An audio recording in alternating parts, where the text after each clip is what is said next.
어릴 때 넌 수학머리가 없어. 넌 문학적 감성이 부족해.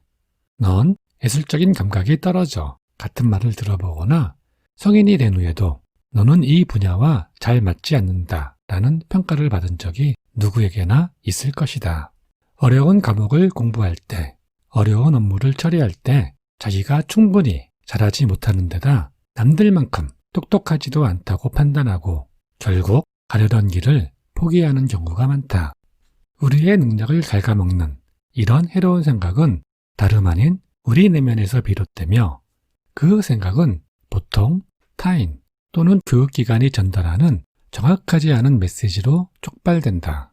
인간의 뇌는 고정되어 있고 특정 분야에 소질이 없을 수 있다는 기존의 견해는 과학적으로 틀린 것이며 뇌는 믿을 수 없을 정도로 적응력이 높다는 사실은 뇌과학의 발달로 증명되었다.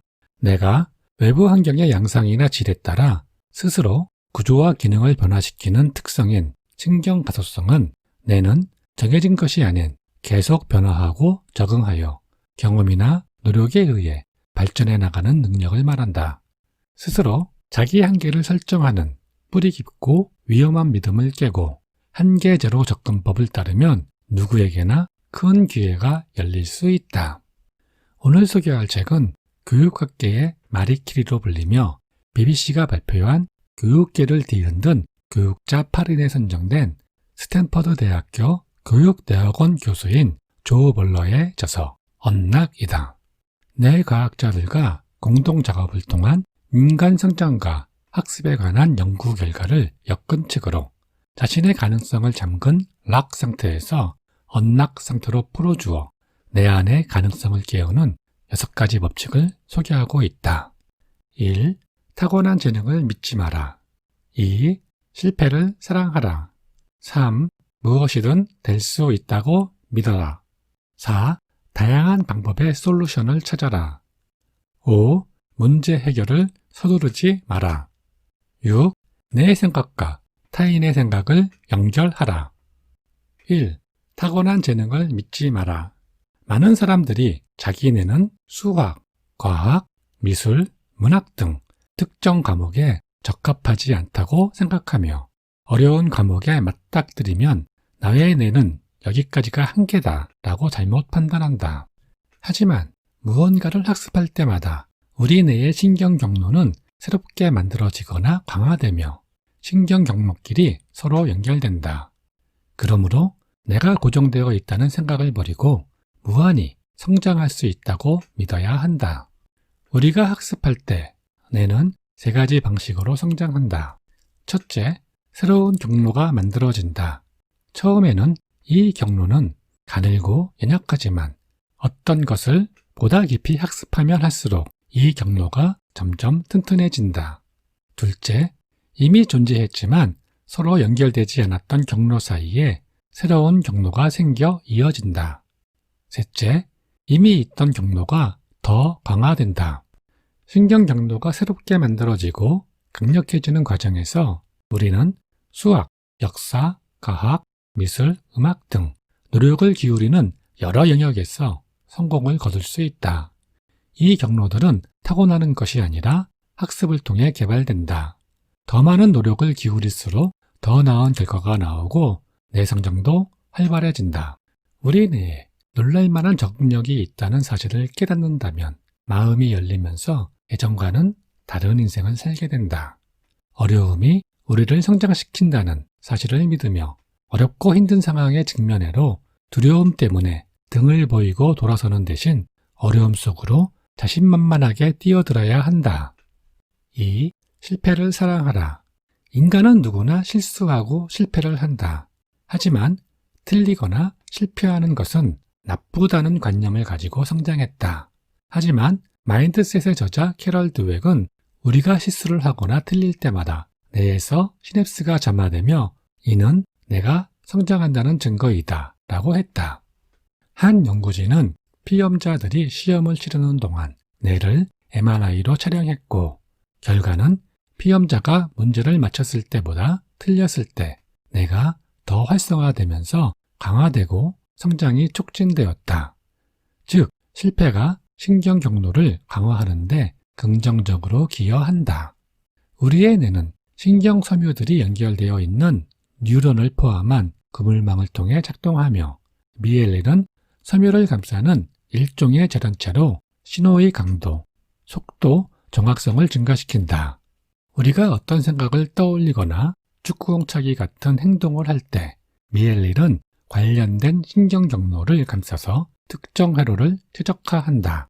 자기 분야에서 세계 최고의 업적을 남긴 수학자, 운동선수, 피아니스트 등은 모두 여러 겹의 미엘린 층으로 감싸인 기막히게 훌륭한 신경 경로를 가지고 있다. 그들처럼 기막히게 훌륭한 신경 경로를 만들기 위해서는 어려운 환경에서 자기 능력을 100% 발휘하면서 실패를 거듭하고 그 실패를 바로잡아 앞으로 나아가며 더 많이 실패하는 과정에서 훌륭한 신경 경로가 만들어진다. 성장하기 위해서는 어려운 문제를 붙잡고 씨름해야 하고 틀리는 것을 두려워하지 않는 분위기를 조성해야 하며 실수에서 얻는 이득을 알아야 하는 것이다. 사람의 뇌는 늘 성장하고 변한다. 무엇보다 실수와 실패, 힘든 노력의 과정이 학습 능력을 향상시키고 뇌를 성장하게 한다. 3. 무엇이든 될 수 있다고 믿어라. 사람의 마음에는 신체를 지배하는 놀라운 힘이 있다. 명상, 상상훈련 등이 실제 운동 능력, 피아노 등 악기를 다루는 능력을 향상시킨다는 연구 결과들을 많이 접할 수 있다. 능력은 타고난 것으로 변하지 않는다고 생각하는 고정 마인드셋 집단과 능력은 연습을 통해 향상시킬 수 있다고 생각하는 성장 마인드셋 집단의 비교 연구에서 성장 마인드셋을 지닌 사람은 틀리거나 실패할 때 고정 마인드셋을 지닌 사람들보다 더 활발한 뇌활동을 한다는 사실을 밝혀냈다. 뇌와 신체는 얼마든지 변할 수 있다. 우리가 거의 모든 것을 성취할 수 있다고 믿는다면 우리 안에 있는 잠재력도 엄청나다는 걸 알게 될 것이다. 4. 다양한 방법의 솔루션을 찾아라. 노력이 어떤 성취로 이끄는 게 법칙인 것은 분명하다. 그러나 노력만으로 모두 해결할 수 없다. 뇌과학자들은 서로 다른 뇌 영역 사이에 이루어지는 커뮤니케이션이 학습 능력을 향상시키고 성취의 질을 높인다는 사실을 밝혀냈다. 수학을 공부할 때 숫자뿐만 아니라 단어, 시각적 형상, 모델, 알고리즘, 도표, 그래프, 움직임과 촉감 등을 활용한 다차원적인 방법으로 접근하면 학습 효과를 극대화할 수 있다. 예를 들어 50 나누기 8의 나눗셈도 다양한 방식으로 접근 가능하다. 일반적인 방법 8 플러스 8 플러스 8 플러스 8 플러스 8 플러스 8 플러스 2는 50. 문자를 통한 문제 방법, 그림을 그려 묶는 방법 등 다양한 방법이 있다. 이처럼 다차원적인 접근법은 우리 앞에 언제나 여러 가지 길이 있음을 알려주며 살아가면서 어떤 장애물이 앞을 가로막아도 대안이 될 경로가 분명히 존재한다는 사실을 알려준다. 다차원적 접근법에 동반된 성장 마인드셋은 두려움을 떨쳐내고 장애물을 극복하며 참신한 시각으로 문제를 바라보고 자신감 있게 자기 인생을 개척하게 해줄 것이다. 5. 문제 해결을 서두르지 마라. 누구나 스트레스와 압박감 때문에 머리가 잘 돌아가지 않는 경험이 있을 것이다. 이는 스트레스와 압박이 작업 기억을 차단하기 때문이다. 어린아이에게 시간을 정해두고 시험을 치르게 하면 아이의 작업 기억은 훼손된다. 아이는 그 문제가 요구하는 것이 무엇인지조차 제대로 파악하지 못하며 끝내 자기는 도저히 정해진 시간 안에 문제를 풀지 못할 거라고 생각하며 불안해한다. 결국 그 과목에 소질이 없다고 스스로 생각하게 된다.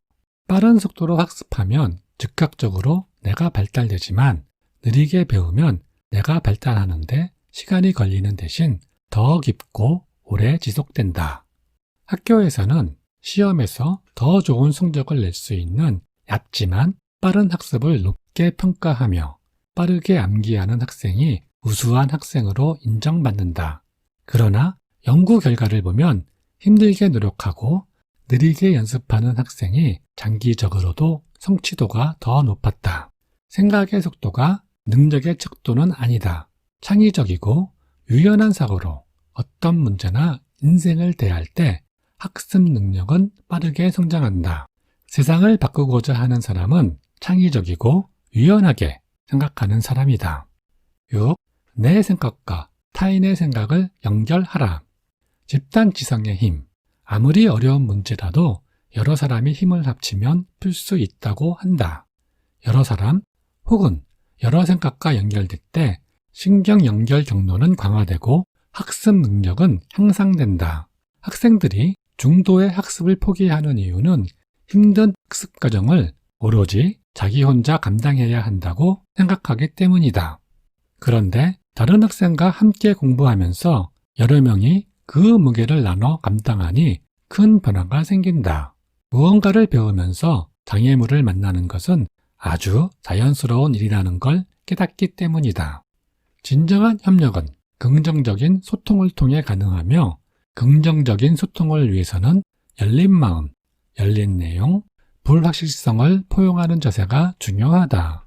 서로의 차이를 존중하고 열린 시각으로 문제를 바라보며 모든 것을 알아야 한다는 부담을 내려놓고 불확실성을 포용하는 것, 그것을 통한 생산적인 의견 교환은 결국 성장에 이르게 한다. 이 책에서 저자는 다음과 같이 마지막 조언을 한다. 힘든 노력과 실패를 포용하고 위험을 무릅써라. 장애물이 나타나면 지금까지 취했던 것과는 다른 접근법을 취해 그 장애물을 피할 길을 적극적으로 찾아라. 나쁘게 풀린 일을 돌아보지 말고 앞을 바라보면서 배움과 개선의 기회로 삼아라. 다른 사람을 함께 배우고 성장할 협력자로 바라봐라. 불확실한 것을 그들과 공유하고 여러 가지 생각에 마음을 활짝 열어라.